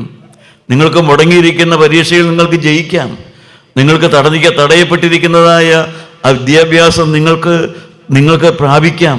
പ്രിയപ്പെട്ടവരെ, ഏതെല്ലാം നന്മ നിങ്ങൾക്ക് മുടങ്ങിയിട്ടുണ്ടോ അത് നേരോടെ നടന്നാൽ മതി. അതെല്ലാം തിരികെ തരാൻ കർത്താവ് ശക്തനാണ്. പ്രിയപ്പെട്ടവരെ, ദൈവത്തിന് സ്തോത്രം. രോഗത്താൽ വലയുന്നവര്, അനേകം ഭാരങ്ങളാൽ വലയുന്നവര്, ദൈവമക്കളെ, നിങ്ങൾ കുടുംബത്തിൽ ഐക്യത്തിലേക്ക് വരണം. കുടുംബ ബന്ധങ്ങൾ ഐക്യത്തിലേക്ക് വരണം. ഭാര്യ ഭർത്താക്കന്മാർ ഐക്യത്തിൽ വിട്ട് പ്രാർത്ഥിക്കണം. ഭിന്നതയില്ലാത്തവരായി തീരണം. അനേകർക്കത് മനസ്സിലാകുന്നില്ല. അനേകർക്ക് ഈ സമാധാനത്തിൻ്റെ വഴി മനസ്സിലാകുന്നില്ല. ഒരു കുടുംബത്തിൽ ഒരുമിച്ച് പ്രാർത്ഥിക്കുന്നതിൻ്റെ ബലം അനേകരും മനസ്സിലാക്കുന്നില്ല. പ്രിയപ്പെട്ടവരെ, എന്താണ് ജനത്തോട് പറയേണ്ടതെന്ന് അറിഞ്ഞുകൂടാ. ഇത്ര സമാധാനമുള്ള ഒരു വഴിയാണ് ഈ സുവിശേഷം എന്ന് പറയുന്നത്. അതാണ് എല്ലാ വെള്ളിയാഴ്ചയും ഇവിടെ നടക്കുന്നു. നാട്ടിൽ നടക്കുന്ന പ്രോഗ്രാം ഇവിടെ കേൾപ്പിക്കുന്നുണ്ടെന്നാണ് ഞാൻ മനസ്സിലാക്കിയത്. ദൈവമക്കളെ, നിങ്ങൾ ഏത് സഭയിൽപ്പെട്ടവരാണെങ്കിലും നിങ്ങളുടെ അവസ്ഥ എന്തായാലും നിങ്ങൾ കടന്നു വരൂ. നിങ്ങൾക്ക് ലഭിക്കാൻ പോകുന്നത് ഈ ഭൂമിയിലെ സമാധാനവും ഈ ഭൂമിയിലെ ജീവിതം കഴിയുമ്പോൾ നിത്യമായ സമാധാനമാണ് ലഭിക്കാൻ പോകുന്നത്. മനുഷ്യരായി നമ്മുടെ ഉള്ളിൽ ഒരു ആത്മാവുണ്ട്. ഈ ആത്മാവിന് മരണമില്ല. ഈ ആത്മാവ് ഒന്നുകിൽ സ്വർഗത്തിലേക്ക് കിടക്കും, അല്ലെങ്കിൽ മരണം കഴിഞ്ഞ് ഈ ആത്മാവ് നിത്യനരകത്തിലേക്ക് കിടക്കും. ഈ പുരാതന സഭയുടെ പിതാക്കന്മാരൊക്കെ പാടി പഠിപ്പിക്കുന്നുണ്ട്. ശരണത്താലേ നിൻ കൃപയിൽ മരണമടഞ്ഞൊരു ദാസനെ ഇതിൻ്റെ ജീവസ്വരം ഉയർത്തണം, കബറിൽ നിന്ന് ഉദ്യാനത്തിലേക്കായിട്ട്. എല്ലാവരെയും അല്ല, ശരണത്തിൽ മരിക്കണം.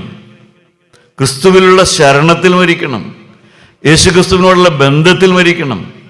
കർത്താവായ യേശുവിനോടുള്ള ബന്ധത്തിൽ മരിച്ചാൽ മാത്രമേ പ്രിയപ്പെട്ടവരെ മരണം കഴിയുമ്പോഴുള്ളതായ ആ നിത്യസമാധാനം ലഭിക്കുകയുള്ളൂ. ആ ബന്ധമാണ് ഈ പറയുന്നത്. ആ ബന്ധം നമ്മൾ ഉണ്ടാക്കിയെടുക്കണം. ക്രിസ്തു യേശുവുമായിട്ടുള്ളൊരു ബന്ധം. മറ്റൊരുത്തനിൽ രക്ഷയില്ല. രക്ഷിക്കപ്പെടുവാൻ ആകാശത്തിൻ്റെ കീഴിൽ മനുഷ്യരുടെ ഇടയിൽ നൽകപ്പെട്ട വേറൊരു നാമവുമില്ല. എൻ്റെ പ്രിയപ്പെട്ടവരെ, ആ നസ്രായനായ യേശു, ഞാൻ ആരെ വിശ്വസിച്ചിരിക്കുന്നു എന്ന് ഞാൻ അറിയുന്നു. അവനെൻ്റെ ഉപനിധി, ആ ദിവസം വരെ സൂക്ഷിപ്പാൻ ശക്തനെന്ന് ഞാൻ ഉറച്ചുമിരിക്കുന്നു. പ്രിയപ്പെട്ടവരെ, കർത്താവായ യേശുവിലുള്ളതായ ഒരു വിശ്വാസം ഒരു കൂട്ടായ്മയിലുള്ള വിശ്വാസമല്ല, ഏതെങ്കിലും ദൈവവചനം പറയുന്ന ദൈവമക്കളുള്ള വിശ്വാസമല്ല, വെറും ഒരു സഭയിലുള്ള വിശ്വാസമല്ല. എനിക്ക് വേണ്ടി കാൽവരിയിൽ മരിച്ചവനായ ഒരു യേശുവുണ്ട്. നിങ്ങൾക്ക് വേണ്ടി കാൽവരിയിൽ പിടഞ്ഞു മരിച്ചവൻ ഒരു യേശുവുണ്ട്. ആ യേശുവിലേക്ക് നിങ്ങൾ വരിക. ആ യേശുവിനെ ഹൃദയത്തിൽ വിളിക്കുക. പ്രിയപ്പെട്ടവരെ, ആ ദൈവത്തെ, ആ യേശുവിനെ വിളിക്കുന്ന ദൈവമക്കളോടുകൂടെ നിങ്ങളും സമാധാനത്തിൻ്റെ വഴിയിലേക്ക് വരിക. ദൈവമക്കളെ, നമ്മുടെ ഭാവി കളഞ്ഞു കുളിക്കാനുള്ളതല്ല. ഈ ഭൂമിയിൽ നമുക്ക് കരയേണ്ട കാര്യങ്ങളെല്ലാം ഉണ്ടാകും. പക്ഷേ മരണം കഴിഞ്ഞ് നാം കരയേണ്ടവരല്ല. നാം മരണം കഴിഞ്ഞ് കരയേണ്ടവരല്ല. നിങ്ങൾക്കറിയാമല്ലോ, വേദപുസ്തകത്തിൽ ഒരു ധനവാനും ഒരു ലാസറിൻ്റെയും കാര്യം പറയുന്നുണ്ട്. ധനവാനും ലാസറും വേദപുസ്തകത്തിൽ. ധനവാൻ മരിച്ചു അടക്കപ്പെട്ടു. ലാസർ എവിടെ എത്തി? അബ്രഹാമിൻ്റെ മടിയിലെത്തി. ലാസർ, പ്രിയപ്പെട്ടവരെ, ധനവാൻ ഈ ഭൂമിയിൽ വെച്ച് കരഞ്ഞിട്ടില്ല. പക്ഷേ മരണം കഴിഞ്ഞോ അവൻ കരഞ്ഞുപോയി.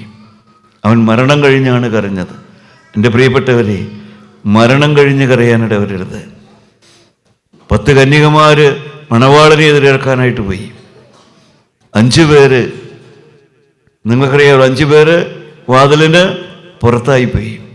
വാതിലടഞ്ഞു കഴിഞ്ഞപ്പോൾ അവർക്കറിയാൻ തുടങ്ങി. പ്രിയപ്പെട്ടവർ, ഇതെല്ലാം ചില മുന്നറിയിപ്പുകളാണ്.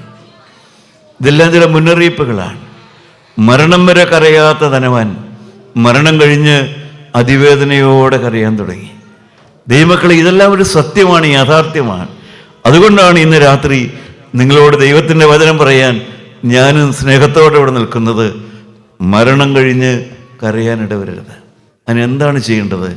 കർത്താവായ യേശുവിൽ നീ വിശ്വസിക്കുക. എന്നാൽ നീ നിൻ്റെ കുടുംബവും രക്ഷ പ്രാപിക്കും. പ്രിയപ്പെട്ടവരെ, ക്രിസ്തുവിലേക്ക് വരിക, കർത്താവിലേക്ക് വരിക. നാം ഒരു കുരുടനെ, നാം ഒരു കുഷ്ഠരോഗിയെ കാണുന്നു. നാം വായിച്ച വേദഭാഗത്തതാണ് വായിച്ചത്. മത്തായിയുടെ സുവിശേഷം 8-ാം അധ്യായം നാം വായിച്ചതാണ്. ഒരു കുഷ്ഠരോഗി ഒരു കുഷ്ഠരോഗി. അവൻ എന്താ ചെയ്തത്? ആ കുഷ്ഠരോഗി ഓടി വന്നു കർത്താവിൻ്റെ അടുക്കിലേക്ക് വന്ന് ആ കർത്താവിനോട് എന്താണ് അവൻ പ്രാർത്ഥിച്ചത്? എന്താണ് കുഷ്ഠരോഗി കർത്താവിനോട് പ്രാർത്ഥിച്ചത്? കർത്താവേ, നിനക്ക് മനസ്സുണ്ടെങ്കിൽ എന്നെ ശുദ്ധമാക്കുവാൻ കഴിയുമെന്ന് പറഞ്ഞു. ദൈവത്തിന് സ്തോത്രം. പ്രിയപ്പെട്ടവരെ, അവനോട് ആര് പറഞ്ഞു കൊടുത്തു അത്? അതിനു മുമ്പ് ഒരു കുഷ്ഠരോഗി സൗഖ്യമായത് ആരും പറഞ്ഞിട്ടില്ല, ആരും അവന് പരിചയമില്ല. ദൈവമക്കളെ, ആരും അങ്ങനെ രോഗി സൗഖ്യം പ്രാപിച്ചത് അവൻ കണ്ടിട്ടില്ല. പക്ഷേ അവൻ ആവശ്യക്കാരനാണ്.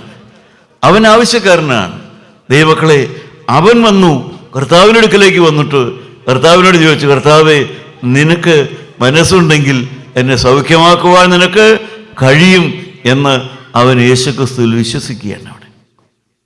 അതിനോട് അതിനു മുമ്പ് ആരും പറഞ്ഞിട്ടില്ല. ദൈവമക്കളെ, നിങ്ങൾക്ക് ഇതുവരെയും ആത്മീയ വെളിച്ചം കിട്ടിയിട്ടില്ല, ഇതുവരെയും നിങ്ങൾക്കൊന്നും മനസ്സിലായിട്ടില്ല. ഒരുപക്ഷെ നിങ്ങൾക്ക് ഇതുവരെ യാതൊരു അനുഭവമില്ല. എങ്കിലും ഇന്ന് രാത്രി നിങ്ങൾക്ക് അനുഭവം പ്രാപിക്കാം. ഇന്ന് രാത്രി നിങ്ങൾക്ക് ആദ്യമായി യേശുവിനെ അനുഭവിക്കാം. ഇന്ന് രാത്രി നിങ്ങൾക്ക് മാനസാന്തരപ്പെടാം. ഇതുവരെ കിട്ടാത്ത അനുഭവം ഇന്ന് രാത്രി നിങ്ങൾക്ക് കിട്ടും. ആ കുഷ്ഠരോഗിക്ക് അതുവരെ കിട്ടാത്ത അനുഭവം, അതുവരെ പ്രാർത്ഥിക്കാത്ത അനുഭവം, ആരും പറഞ്ഞു കൊടുക്കാത്തത് അവൻ അന്ന് പ്രാർത്ഥിക്കാൻ തുടങ്ങി. അവൻ യേശുവിനെ അറിഞ്ഞു. കർത്താവായ യേശുവേ, നിനക്ക് മനസ്സുണ്ടെങ്കിൽ എന്നെ സൗഖ്യമാക്കാൻ കഴിയുമെന്ന് അവൻ പ്രാർത്ഥിച്ചു. നാം എന്താണ് കാണുന്നത്? കർത്താവായ യേശു ആ കുഷ്ഠരോഗിയെ തൊട്ടു എന്നാണ് നാം വായിക്കുന്നത്. പ്രിയപ്പെട്ടവരെ, ഈ കർത്താവിൽ നിന്ന് അനുഗ്രഹം പ്രാപിക്കാൻ നമുക്ക് വലിയ പാരമ്പര്യമൊന്നും വേണമെന്നില്ല, അതിനൊരുപാട് ഒരുക്കമൊന്നും വേണമെന്നില്ല, അതിനൊരുപാട് പാണ്ഡിത്യമോ വഴിപാടോ നേർച്ചയോ ഒന്നും ആവശ്യമില്ല. അതിന് നിഷ്കളങ്കമായൊരു വിശ്വാസം മതി. ഇന്ന് രാത്രി നിങ്ങൾക്കുള്ള വിശ്വാസം മതി. നിങ്ങൾക്ക് അനുഭവം പ്രാപിക്കാം. അവനെന്താ? അവൻ കുഷ്ഠരോഗിയാണെന്ന് അവന് മനസ്സിലായി. പ്രിയപ്പെട്ടവരെ, അവൻ്റെ അവയവങ്ങൾ ചീത്തയാണെന്ന് അവന് മനസ്സിലായി. അവൻ്റെ അവയവങ്ങളിൽ കുഷ്ഠമുണ്ടെന്ന് മനസ്സിലായി. പ്രിയപ്പെട്ടവരെ, നിങ്ങൾ നിങ്ങളുടെ അവയവങ്ങളെക്കുറിച്ച് ചിന്തിക്കാറുണ്ടോ? നിങ്ങളുടെ കണ്ണുകളിൽ പാപമില്ലേ? നിങ്ങളുടെ ഹൃദയത്തിൽ അഹങ്കാരമില്ലേ? നിങ്ങളത്തിൻ്റെ വാക്കുകളില്ലേ? നിങ്ങൾക്ക് കുഷ്ഠരോഗമുണ്ട് എന്ന് ഞാൻ പറയുന്നു. പാപകുഷ്ഠമാണത്. അവന് മനസ്സിലായി. അവനവൻ്റെ അവസ്ഥയുടെ സ്ഥിതി മനസ്സിലാക്കി. അവൻ യേശുവിൻ്റെ അടുക്കലേക്ക് വന്നു. കർത്താവായ യേശുവേ, നിനക്ക് മനസ്സുണ്ടെങ്കിൽ എന്നെ സൗഖ്യമാക്കുവാൻ നിനക്ക് കഴിയും. പ്രിയപ്പെട്ടവരെ, അവൻ്റെ ആ താഴ്മയിൽ കർത്താവായ യേശു മനസ്സലിഞ്ഞു. എനിക്ക് മനസ്സുണ്ട്, നീ സൗഖ്യമാകുക. നാം വീണ്ടും അവിടെ താഴെ വായിക്കുന്നു. നാം വായിച്ച വേദഭാഗത്തിൻ്റെ ചുരുക്കമാണ് ഞാൻ പറഞ്ഞത്. അവിടെ ഒരു ശതാധിപനെ നാം കാണുന്നു. ഒരു പട്ടാളക്കാരനാണ്. ദൈവമക്കളെ, പദവിയുണ്ട്, പട്ടാളമുണ്ട്, സൈന്യമുണ്ട്, അവന് ശമ്പളമുണ്ട്, എല്ലാമുണ്ട്. പക്ഷേ ഇതൊന്നും അവന് യേശുക്രിസ്തുവിൻ്റെ അടുക്കലേക്ക് വരുന്നതിന് തടസ്സമല്ല. കർത്താവിൻ്റെ അടുക്കലേക്ക് വരുന്നതിന് അവനൊരു തടസ്സവും തോന്നിയില്ല. അവന് പണമുള്ളത് കൊണ്ടോ, അവന് പദവിയുള്ളത് കൊണ്ടോ, അവന് വിദ്യാഭ്യാസം ഉള്ളത് കൊണ്ടോ കർത്താവിൻ്റെ അടുക്കലേക്ക് വരാൻ അവന് യാതൊരു മടിയും തോന്നിയില്ല. അവൻ വന്ന് കർത്താവിനോട് പറഞ്ഞു, കർത്താവേ, എൻ്റെ ദാസന് ഒരു അസുഖമാണ്, നീ എൻ്റെ വീട്ടിലേക്ക് വരണം. നീ എൻ്റെ വീട്ടിലേക്ക് വരാനുള്ള യോഗ്യത എനിക്കില്ല. ദൈവമക്കളെ, എവിടെ നാം താഴ്ന്നു കൊടുക്കുന്നുവോ അവിടെ അവന് കരുണ ലഭിക്കുകയാണ്. നാം താഴുന്തോറും വിനയപ്പെടും തോറും, എൻ്റെ പ്രിയപ്പെട്ടവരെ, അവന് കരുണ ലഭിക്കുകയാണ്. കർത്താവായ യേശു പറഞ്ഞു, ഇസ്രായേലിൽ കൂടെ ഇങ്ങനെ വലിയൊരു വിശ്വാസം ഞാൻ കണ്ടിട്ടില്ല. എൻ്റെ പ്രിയപ്പെട്ടവരെ, നമുക്ക് പ്രാർത്ഥിക്കാനുള്ള സമയമാണ്. നിങ്ങൾക്ക് എത്ര പേർക്ക് ഇന്ന് ഭാവി നേടിയെടുക്കാൻ ആഗ്രഹമുണ്ട്? ഭാവി നഷ്ടപ്പെടുത്തേണ്ടതല്ല, ഭാവി ദൈവം തരാത്തതല്ല, ഭാവി പിശാച് കൊണ്ടുപോയതാണ്. പ്രിയപ്പെട്ടവർ, എത്രയോ പേരുടെ ഭാവി പിശാച് കൊണ്ടുപോയി. കുടുംബജീവിതം, എത്രയോ പേരുടെ സമാധാനമുള്ള കുടുംബജീവിതം ദുഷ്ടൻ കവർന്നുകൊണ്ടുപോയി. മദ്യപാനം കൊണ്ടുപോയി, അവിഹിത ബന്ധം കൊണ്ടുപോയി, അരുതാത്ത ബന്ധങ്ങളിൽ ചെന്ന് വിട്ടു, അരുതാത്ത കുടുക്കുകളിൽ ചെന്ന് വിട്ടു, കൂട്ടുകെട്ടിൽ ചെന്ന് വിട്ടു, മയക്കുമരുന്ന് ചെന്ന് വിട്ടു. അനേക കുഞ്ഞുങ്ങൾ തകർന്നു പോകുന്നു, ഭാവി നഷ്ടപ്പെടുത്തി കളയുന്നു. എൻ്റെ പ്രിയപ്പെട്ടവരെ, ഞാനും നഷ്ടപ്പെടുത്തിയിട്ടുള്ളവനാണ്. എന്നാൽ ദൈവത്തെ അറിയുന്ന ഒരു കുടുംബ ബന്ധത്തിലേക്ക് ഞാൻ വന്നതുകൊണ്ട്, എൻ്റെ കർത്താവായ യേശുവിനെ അറിഞ്ഞതുകൊണ്ട്, ഒരു സത്യമായ ദൈവവചനം പറയുന്ന ഒരു കൂട്ടായ്മയിലേക്ക് വന്നതുകൊണ്ട്, ദൈവമക്കളെ, കൃപയാൽ എനിക്ക് എൻ്റെ ഭാവി ദൈവം മടക്കി തന്നു. നമുക്ക് ചേർന്ന് പാടാം. കൃപയുടെ വാതിലിതാ പൂട്ടുവാൻ തുടങ്ങുന്നു, കൃപയുടെ വാതിലിതാ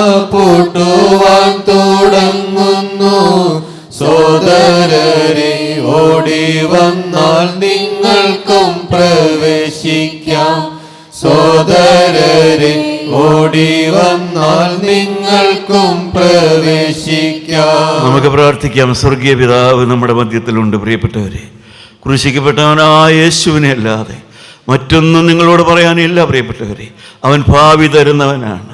ദൈവമക്കളെ, നിങ്ങൾക്ക് ഭാവി ഇല്ലാഞ്ഞിട്ടല്ല, നിങ്ങളുടെ ഭാവിയുടെ താക്കോൽ നിങ്ങളുടെ കയ്യിൽ തന്നെയാണ്. അത് നിങ്ങളുടെ ജീവിതം അവൻ കയ്യിലേക്ക് കൊടുത്താൽ മതി. കർത്താവായ യേശുവേ എന്ന് വിളിച്ചുകൊണ്ട് നിങ്ങളുടെ ഹൃദയത്തിലേക്ക് അവനെ നിങ്ങൾ വിളിച്ചാൽ മതി. കർത്താവേ, എൻ്റെ ഹൃദയം മലിനമാണ്, എൻ്റെ ഹൃദയം ദുശ്ചിന്തയുള്ളതാണ്, എൻ്റെ ഹൃദയം വൈരാഗ്യമുള്ളതാണ്, എൻ്റെ ഹൃദയം കുഷ്ഠരോഗമുള്ളതാണ്, എൻ്റെ ഹൃദയം അനേകം പാപച്ചെളിയിൽ ചവിട്ടിയിട്ടുള്ളതാണ്. കർത്താവായ യേശുവേ, എൻ്റെ ഹൃദയത്തിലേക്ക് ഒന്ന് വരണമേ എന്ന് സഹോദരങ്ങളെ നിങ്ങളിപ്പോൾ പ്രാർത്ഥിക്കുമെങ്കിൽ നിങ്ങളുടെ ഹൃദയത്തിലേക്ക് വരാണ്ടൊക്കെ വേണവൻ അവൻ വിശ്വസ്തനും നീതിമാനുമാണ്. അതിനുവേണ്ടി അവൻ കുരിശിൽ മരിച്ചവനാണ്. അവൻ്റെ രക്തമാണ് നിങ്ങളെ കഴുകുന്നത്, ആ രക്തമാണ് നിങ്ങളെ വിളിക്കുന്നത്. പ്രിയപ്പെട്ടവരെ, നിങ്ങൾ കടന്നു വരൂ. പ്രിയപ്പെട്ടവരെ, നിങ്ങൾ കടന്നു വരൂ. നിങ്ങളുടെ ഭാവി നിങ്ങൾക്ക് തിരിച്ചു മേടിക്കാം. നിങ്ങൾ മരണം കഴിഞ്ഞ് കരയേണ്ട. പ്രിയപ്പെട്ടവരെ, ഈ ഭൂമിയിൽ ജീവിക്കുന്ന കാലത്ത് നിങ്ങൾക്ക് ദുഃഖങ്ങളോ ദുരിതങ്ങളോ ഉണ്ട്. ദൈവമക്കളെ, ഓടി മാറാൻ നോക്കിയാൽ നമുക്ക് ഓടി മാറാൻ പറ്റില്ല. എൻ്റെ പ്രിയപ്പെട്ടവരെ, ദാവീദ് ഓടി മാറാൻ ആഗ്രഹിച്ചവനാണ്. നമുക്ക് ഓടി മാറാൻ പറ്റില്ല. ബന്ധങ്ങളെ ഉപേക്ഷിച്ചുകൊണ്ടോ, മക്കളെ ഉപേക്ഷിച്ചുകൊണ്ടോ, പ്രിയപ്പെട്ടവരെ, കഴിവില്ലാത്തവരെ ഉപേക്ഷിച്ചുകൊണ്ടോ, ബുദ്ധിയില്ലാത്തവരെ ഉപേക്ഷിച്ചുകൊണ്ടോ നമുക്ക് ഓടി മാറാൻ പറ്റുകയില്ല. ദാവീദേ, നിനക്ക് ഓടി മാറാൻ പറ്റുകയില്ല. നിനക്ക് പറ്റുന്ന ഒരേ ഒരു കാര്യമേ ഉള്ളൂ, നിന്റെ ഭാരം യഹോവയുടെ മേൽ വെച്ചുകൊള്ളുക. എന്നെ കേൾക്കുന്ന പ്രിയപ്പെട്ടവരെ, അവന്റെ കയ്യിലേക്ക് നിങ്ങളുടെ ഭാവി ഏൽപ്പിക്കുക, നിങ്ങളുടെ ഭാരം ഏൽപ്പിക്കുക, നിങ്ങളുടെ മക്കളെ ഏൽപ്പിക്കുക, നിങ്ങളുടെ ദുഃഖങ്ങളെ ഏൽപ്പിക്കുക. വൈകുന്നേരത്തും കാലത്തും ഉച്ചയ്ക്കും സങ്കടം ബോധിപ്പിച്ച് കരയുക. അതല്ലാതെ ഒളിച്ചു മാറാൻ നോക്കണ്ട. പ്രിയപ്പെട്ടവരെ, അവന്റെ കയ്യിലേക്ക് കൊടുക്കുക. അവൻ ഉപേക്ഷിക്കുന്നവനല്ല, അവൻ മറക്കുന്നവനല്ല, അവൻ കരുണ കാണിക്കാൻ താമസിക്കുന്നവനല്ല. നീ യഹോവ ഭക്തിയോടിരിക്കുക, ഒരു പ്രതിഫലം ഉണ്ടാകും. കുഞ്ഞ്, നിന്റെ പ്രത്യാശയ്ക്ക് ഭംഗം വരികയില്ല. അവന്റെ അടുക്കലേക്ക് ഓടി വരുവീൻ. പ്രിയപ്പെട്ടവരെ, കൃപയുടെ വാതിൽ അടയ്ക്കുന്നതിന് മുമ്പ് നിങ്ങളുടെ ഭാവി അവനിലേക്ക് കൊടുക്കാൻ ആർക്ക് ആഗ്രഹമുണ്ട്? പ്രിയപ്പെട്ടവരെ, ആർക്കെല്ലാം താല്പര്യമുണ്ട്? കുഷ്ഠരോഗി ചോദിച്ചു, കർത്താവേ, നിനക്ക് മനസ്സുണ്ടെങ്കിൽ എനിക്കൊരു ഭാവി തരാൻ നിനക്ക് കഴിയും. Hallelujah, hallelujah, hallelujah. ദൈവമക്കളെ, നിങ്ങൾക്ക് വേണ്ടി ഞാനും പ്രാർത്ഥിക്കുകയാണ്. കർത്താവേ, നിനക്ക് മനസ്സുണ്ടെങ്കിൽ എനിക്കൊരു ഭാവി തരാൻ നിനക്ക് കഴിയും. പ്രിയപ്പെട്ടവരെ, നിങ്ങൾ പ്രാർത്ഥിക്കുക. കർത്താവ് തരുന്നവനാണ്, അവൻ മനസ്സോട് കൈനീട്ടിയവനാണ്. പ്രിയപ്പെട്ടവരെ, ആ തന്റെ അടുക്കലേക്ക് വന്ന നോഹ, തന്റെ അടുക്കലേക്ക് ചിറക് തളർന്ന് പകർന്നു വന്ന പ്രാവിനെ നോഹ കൈനീട്ടി പിടിച്ചതുപോലെ ഇന്ന് രാത്രി കർത്താവിന്റെ അടുക്കലേക്ക് വരുന്ന, ചിറക് തളർന്നു വരുന്ന നിങ്ങളെ കൈനീട്ടി പിടിക്കുന്നവനായ അരിമനാഥന്റെ കയ്യിലേക്ക് ജീവിതം വെച്ചു കൊടുക്കുവാൻ ഇന്ന് രാത്രി ആരുണ്ട്? പ്രിയപ്പെട്ടവരെ, ഹല്ലേലൂയ, ഹല്ലേലൂയ, ഹല്ലേലൂയ. ചിറക് തളർന്ന് പറന്നു വന്ന പ്രാവിനെ നോഹ രണ്ട് കൈ കൊണ്ട് പിടിച്ചതുപോലെ നിങ്ങൾ തളർന്ന ജീവിതവുമായി, തകർന്ന ജീവിതവുമായി, പരാജയപ്പെട്ട ജീവിതവുമായി, പാപം ചീന്തിക്കളഞ്ഞ ജീവിതവുമായി ആരെല്ലാം കടന്നു വരുന്ന പ്രിയപ്പെട്ടവരെ, നിങ്ങളെ പിടിക്കുവാൻ യേശുവിന്റെ കരം നീണ്ടു വരുന്നുണ്ട്. നിങ്ങളെ പിടിക്കുവാൻ യേശുവിന്റെ സ്നേഹമുള്ള കരം നീണ്ടു വരുന്നുണ്ട്. ആ കരങ്ങളിലേക്ക് കൊടുക്കാൻ ആർക്കെല്ലാം താല്പര്യമുണ്ട്? പ്രിയപ്പെട്ടവരെ, ഉണ്ടെങ്കിൽ നിങ്ങളുടെ കരങ്ങൾ ഉയർത്തുക. നമുക്ക് പ്രാർത്ഥിക്കാം. പ്രിയപ്പെട്ടവരെ, നിങ്ങളെ പിടിക്കുവാൻ യേശുവിന്റെ കരം വരുന്നുണ്ട്. പ്രിയപ്പെട്ടവരെ, അവന്റെ കരങ്ങളിലേക്ക് ഭാവി ഏൽപ്പിച്ചു കൊടുക്കുവാൻ നിങ്ങൾക്ക് താല്പര്യമുണ്ടെങ്കിൽ പ്രിയപ്പെട്ടവരെ, സ്തോത്രം, നമുക്ക് പ്രാർത്ഥിക്കാം. സ്വർഗീയ പിതാവേ, കാരുണ്യവാനായ കർത്താവേ, ഓടിമാറാൻ സാഹചര്യമില്ല. കർത്താവേ, സ്തോത്രം, മടുത്തു പോകാൻ സാഹചര്യമില്ല. തകർന്നവരും തളർന്നവരുമായ ഈ ജനത്തെ നീ സന്ദർശിക്കണമേ. ഈ മക്കളെ നീ അനുഗ്രഹിക്കണമേ. ഇവരുടെ മധ്യത്തിലേക്ക് നീ കടന്നു വരണമേ. കർത്താവേ, ഇവർ നഷ്ടപ്പെട്ടു പോയ ഭാവി അവർക്ക് മടക്കി കൊടുക്കണമേ.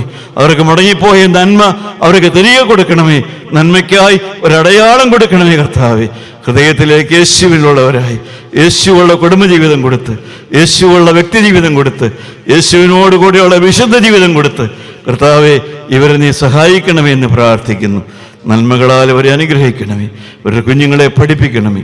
ഇവരുടെ കർത്താവെ, നിന്റെ കരം വെച്ച് അവരെ അനുഗ്രഹിക്കണമേ. അവർക്കൊരു ശുഭഭാവി കൊടുക്കണമേ. നന്മകളാൽ നിറയ്ക്കണമേ. യേശുക്രിസ്തു മൂലം പ്രാർത്ഥിക്കുന്നു. കൃപയോട് കേട്ടുത്തരം തരുമാറാകണമേ.